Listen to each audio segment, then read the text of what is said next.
सिय राम मैं सब जग जाने करूं प्रणाम जोर जुग पाने। इस धरती के इस धरा के जितने भी मानव जाति के लोग हैं सब अपने ही।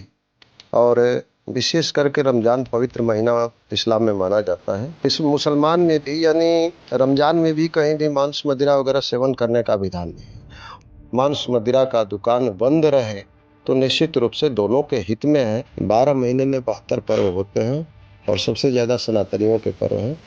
हिंदू मुस्लिम सिख ईसाई हैं, लेकिन सभी हम भारतीय हैं और सभी की भावनाओं का कद्र करना ही एक तरह से आपसी सामंजस्य।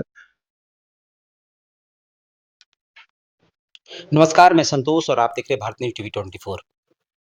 नवरात्रि में ही ईद आ रहा है और इसी में एक नया जंग छिड़ गया है। मैं जंग क्यों कह रहा हूँ? क्योंकि बहुत सारे जो सनातनी लोग हैं, सनातनी धर्म के लोग हैं, उनका ये कहना है कि अगर नवरात्रि में ईद पड़ रहा है तो मीट, मुर्गा की जो जितनी भी दुकानें हैं, वो बंद रहनी चाहिए।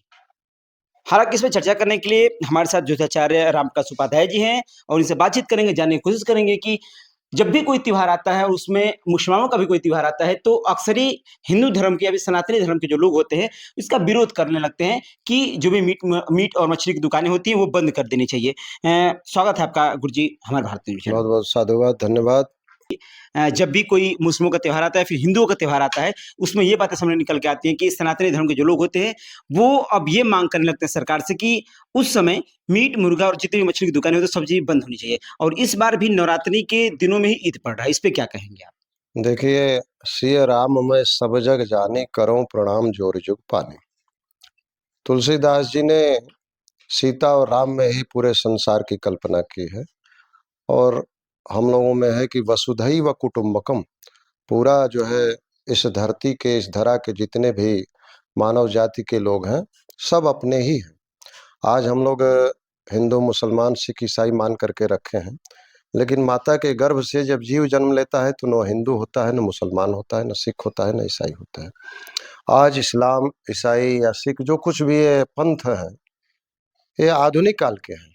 शुरू में सनातन धर्म ही रहा है और जनसंख्या वृद्धि के कारण, मत के न होने के कारण, सुविधा के कारण लोग भिन्न भिन्न धर्मों को, धर्म तो एक ही सनातन धर्म है, भिन्न भिन्न पंथों को अपनाए हैं।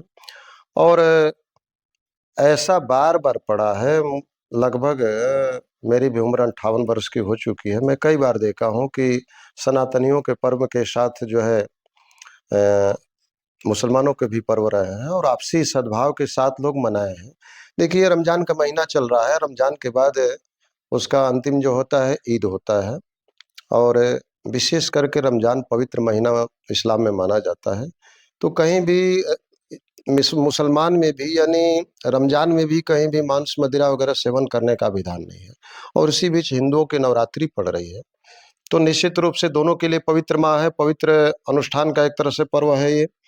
तो इस पर्व में अगर पर्व की महत्ता को ध्यान में रखते हुए, आपसी सामंजस्य को बैठाते हुए और एक दूसरे की भावनाओं का कद्र करते हुए, उनके पर्वों का आदर करते हुए यदि मांस मदिरा का दुकान बंद रहे तो निश्चित रूप से दोनों के हित में है, क्योंकि उनके भी पर्व में भी इसका कहीं सेवन का विधान नहीं है।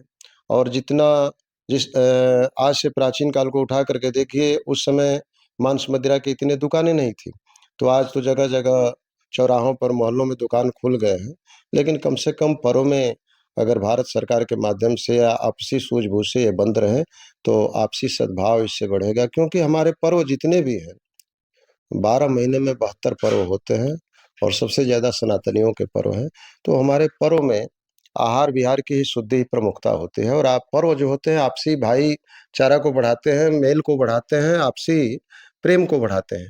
तो आपसी प्रेम को कायम रखने के लिए, उसको और प्रगाढ़ करने के लिए, उसमें और एक तरह से उसको शक्तिशाली करने के लिए एक दूसरे के पर्वों का कद्र करना होगा, एक दूसरे की भावनाओं को कद्र करना होगा। तभी जाकर के हमारा समाज और राष्ट्र आगे बढ़ेगा।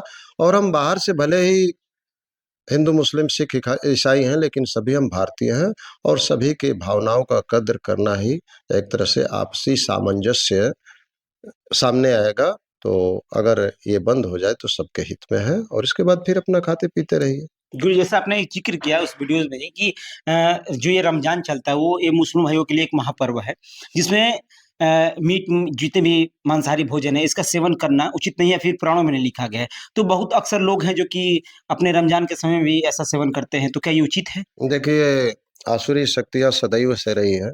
सतयुग, त्रेता, द्वापर, कलयुग सदैव से आसुरी शक्तियाँ रही हैं। यहाँ तक कि विश्वामित्र जी आपके पास में बक्सर है, वहाँ यज्ञ करते थे तो आसुरी शक्तियाँ विध्वंस करती थी। प्रत्येक समाज में, चाहे हिंदू, मुसलमान, सिख, ईसाई हो, सभी में आस्तिक है और सभी में नास्तिक है। अगर मान लीजिए उन पर्वों को न मान करके कोई गलत चीज़ का सेवन कर रहा है तो उसको बढ़ावा नहीं देना चाहिए, और जो भी गलत आहार विहार हो रहा है वह गलत है, गलत ही होता है, सही सही होता है।